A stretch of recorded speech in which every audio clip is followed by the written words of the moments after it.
Hello student, good morning all of you.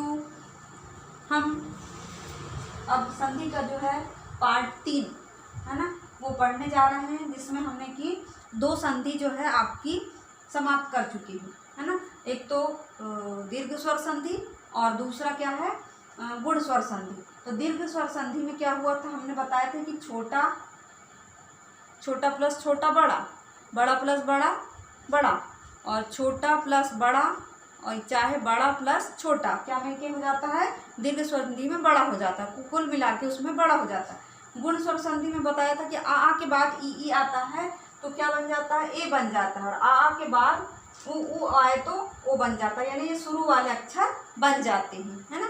अब यहाँ पर है वृद्धि स्वर संधि, है ना।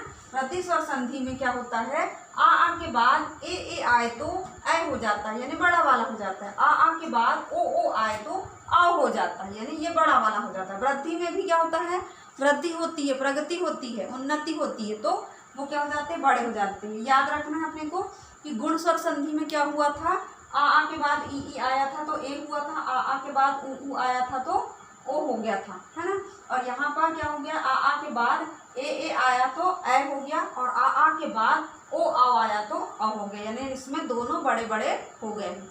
अब उसके बाद है अपना यण स्वर संधि, है ना। यण स्वर संधि में क्या हुआ था नियम, ई के बाद भिन्न स्वर आने पर ई का क्या हो जाता है, य हो जाता है। ऊ के बाद भिन्न स्वर कोई भी अलग स्वर आता है तो ऊ का व हो जाता है, और ऋषि के बाद भिन्न स्वर आए तो ऋषि का रा हो जाता है ना। चौथे नंबर की यण और दूसरे नंबर की गुण संधि में ऋषि वाला आता है, तो ऋषि के बाद भिन्न स्वर वहां पर आया था, ऋषि के बाद भिन्न स्वर आया था तो वहां क्या हुआ था, आर हो गया था, और यहाँ ऋषि के बाद भिन्न स्वर आएगा तो रा हो गया। और अयादि स्वर संधि में आखिरी है हमारी 5वीं अयादि स्वर संधि, इसमें ए का आय हो जाता है, ए का आय हो जाता है, ओ का औ हो जाता है, और आओ का आव हो जाता है ना। तो अभी अपने को ये नियम क्या लग रहे होंगे, बड़े कठिन लग रहे होंगे, लेकिन हम इसके उदाहरण को बताएंगे तो क्या हो जाएंगे, ये सरल हो जाएंगे, है ना। तो देख लीजिए आप उदाहरण, हम उदाहरण से आपको बता दे रहे हैं, ठीक है।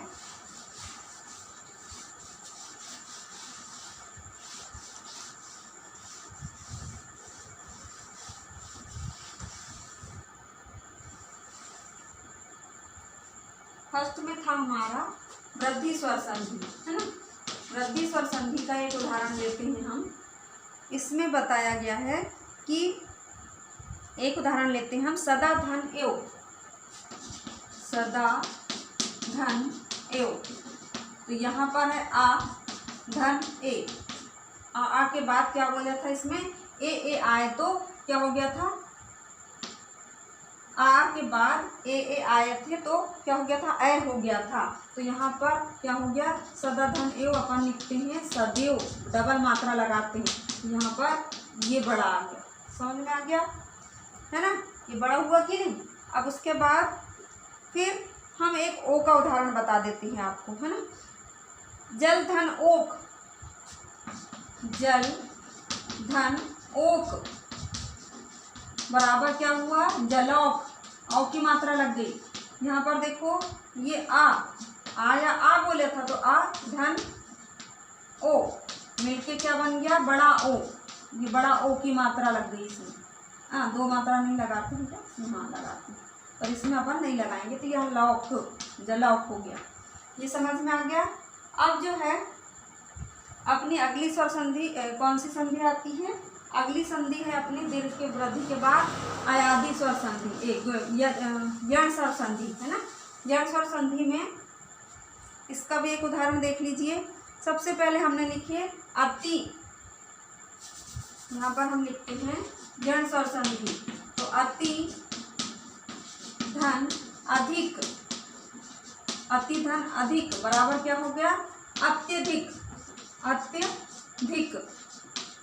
अब यहाँ क्या बोले थे, आ के बाद ई आए तो ई का क्या हो जाता है, या हो जाता है, तो अति धन अधिक, तो ये छोटी की मात्रा है, मतलब ई धन आया, इसके बाद ई के बाद आए, ई के बाद भिन्न स्वर कोई सा भी स्वर, है ना, तो ई का क्या हो जाता है, या हो जाता है। तो यहाँ पर अपन ने लिखे ये ई और ये आ, तो यहाँ पर हो गया या, अत्यधिक बन गया।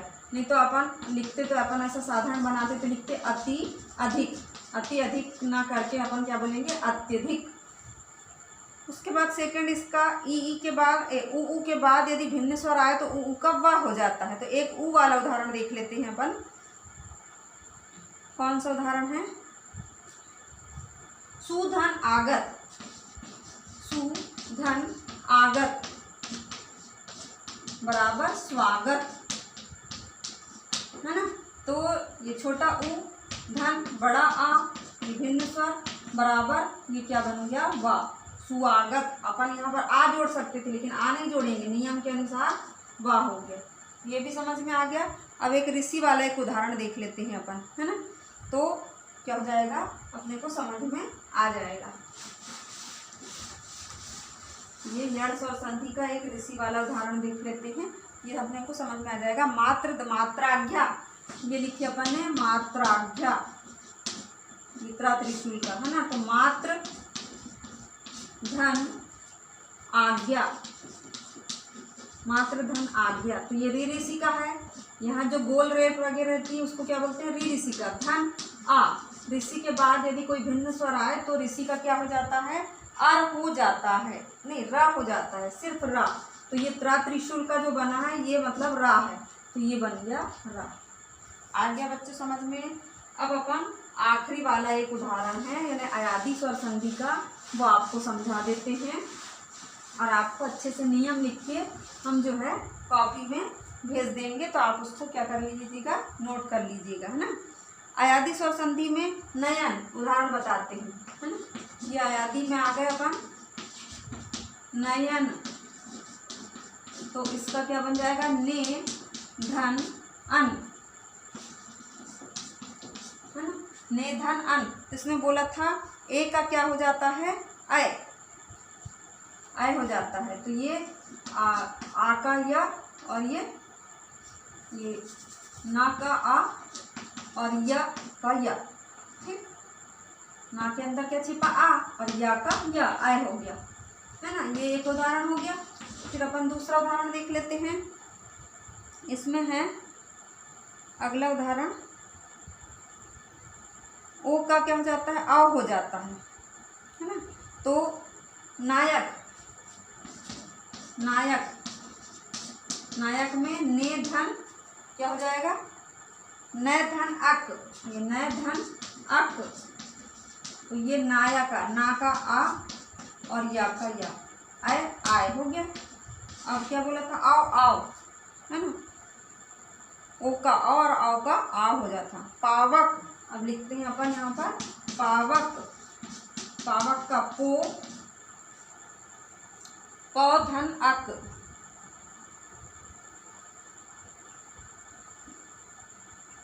प धन अक, पावक। तो ये आ का आ और वा का वा। अब अपन एक फोर्थ उदाहरण देख लेते हैं। ये फोर्थ नंबर है और ये थर्ड नंबर है ना। इसमें है भवन, भवन, तो भव भो धन क्या होगा, अन, भोधन अन, भोधन अन बराबर क्या हो गया, भवन। तो ये आ का, भा का आ और वा का वा, तो आओ आओ, आए आए। ये आपको समझ में आ गया होगा, और अगर नहीं समझ में आया होगा तो हम एक बार आपको फिर बता देंगे। तो ये आज जो है आपकी यहाँ पर संधि जो है समाप्त हो रही है ना। अब इसको हम कॉपी में वो कर देंगे। और व्यंजन संधि में तो क्या होता है, व्यंजन के पश्चात स्वर या व्यंजन के आने पर उसमें जो विकार उत्पन्न होता है उसे व्यंजन संधि कहते हैं। बहुत सारे नियम है, लेकिन हम नियम के अनुसार चलेंगे तो हमारा गलत भी हो सकता है ना।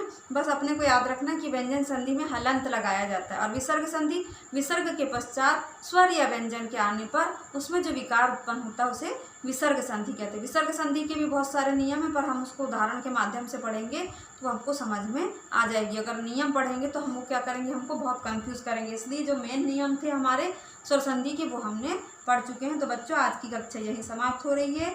हम आपको एक नोट्स के रूप में फ़ोटो भेज देंगे। धन्यवाद बच्चों।